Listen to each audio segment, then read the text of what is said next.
नमस्कार प्यारे विद्यार्थी, मैं हूँ सूरज शर्मा और आपका हमारे इस सूरज शर्मा यूट्यूब चैनल पर हार्दिक स्वागत है। हम टारगेट करेंगे एग्ज़ाम 2026। बेस का नाम हमारे है एग्ज़ाम टारगेट 2026। इसमें हम 10th क्लास की मैथ पढ़ाएंगे। मान्यता है हमारे भारतीय संस्कृति में कि किसी भी कार्य को शुरू करने से पहले जो देवताओं में श्रेष्ठ माने जाते हैं, सबसे प्रथम माने जाते हैं, कहते हैं श्री गणेश। किसी कार्य को शुरू करना कहते हैं श्री गणेश करते हैं। तो ये इस मान्यता को हम भी मानते हुए और श्री गणेश भगवान को याद करते हुए जो है आज हम बेच का प्रारंभ कर रहे हैं। ओम श्री गणेशाय नमः। बेच एग्ज़ाम टारगेट 2026।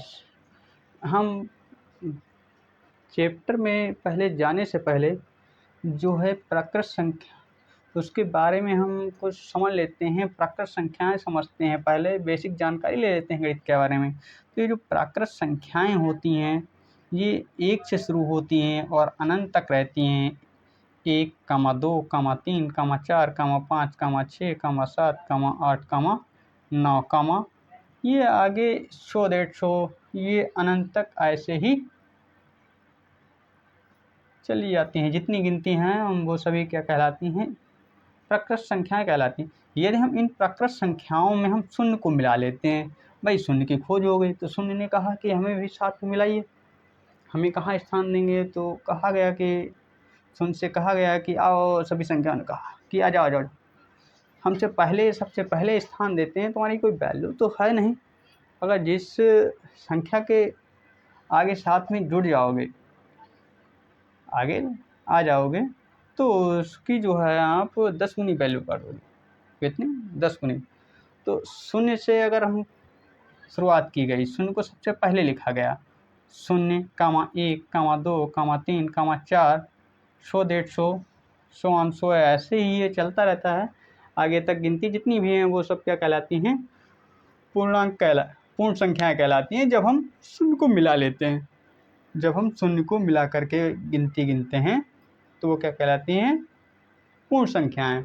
यदि हम इन्हीं पूर्ण संख्याओं में ऋणात्मक संख्याएं भी मिला लें, हमेशा हम लिखेंगे जो धनात्मक संख्याएं हैं वो शून्य के दाहिनी ओर लिखेंगे और जो ऋणात्मक संख्याएं हैं उनको शून्य के बाईं ओर लिखेंगे।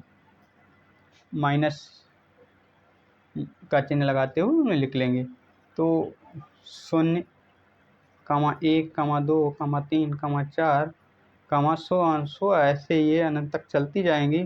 और इधर भी ये जो ऋणात्मक संख्याएं हैं, -1, -2, -3, -4 होगी, -5 होगी, इसी प्रकार से 100 ये चलते रहेंगी, अनंत तक हैं। जहाँ तक गिनती गिन सको वहाँ तक ये क्या कहलाएंगे? पूर्णांक कहलाएंगे। क्या कहलाएंगे ये सब? पूर्णांक। यदि इन्हीं पूर्णांकों में हम ऋणात्मक संख्याएं, भिन्नात्मक संख्याएं भी मिला लेते हैं, यदि इन्हीं पूर्णांकों में हम भिन्नात्मक संख्याएं भी मिला लेते हैं, वो भिन्नात्मक संख्याएं चाहे ऋणात्मक हो या धनात्मक हो, दोनों हो सकती हैं भिन्नात्मक संख्याएं, उन्हें अगर हम मिला लेते हैं तो ये कहलाती हैं परिमेय संख्याएं। क्या कहलाती हैं? परिमेय संख्याएं कहलाती हैं। जैसे 0, 1/2, 1, 1/3, 4/5, 2, 3, इसी प्रकार सो ये चलते रहेंगे। और इधर ऋणात्मक में हम ऋण चिन्ह लगाते हुए चलेंगे। -1, -1/2, -3/5, -4/5, इसी प्रकार सो ये आगे बहुत सी संख्याएं हैं जो हम लिख सकते हैं। और 1 और 1/2 के बीच में भी काफ़ी सारी संख्याएं हैं जो लिखी नहीं गई हैं। ये इसी प्रकार से जो है परिमेय संख्याएं लिखी जाती रहेंगी आगे तक।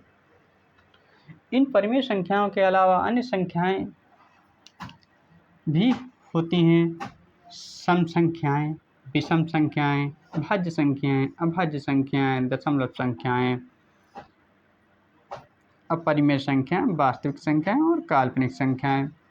आपके जो 10th क्लास का सिलेबस है उसमें वास्तविक संख्याएं और अपरिमेय संख्याएं, इन दोनों को साथ में पढ़ाया गया है। चैप्टर आपका है वास्तविक संख्याएं। तो आपका जो चैप्टर है वास्तविक संख्याएं उसको हम नेक्स्ट वीडियो में लेकर के आएंगे और उसको समझेंगे और पढ़ाएंगे आप लोगों को।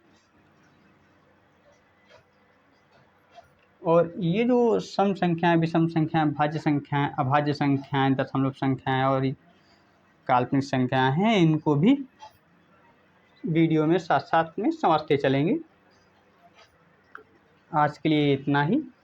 ये आपको वीडियो जो है अच्छा लगा हो देख करके तो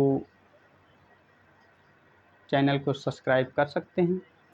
और ऐसी ही वीडियो अगर आपको चाहिए हैं देखने के लिए तो आप हमारे YouTube channel Suraj Sharma YouTube channel को सब्सक्राइब कर सकते हैं। करने के बाद साथ ही साथ बेल आइकन को भी दबा सकते हैं, जिससे कि आपको जो जैसे ही हम वीडियो अपलोड करें और आपके पास तुरंत पहुंच जाए। धन्यवाद।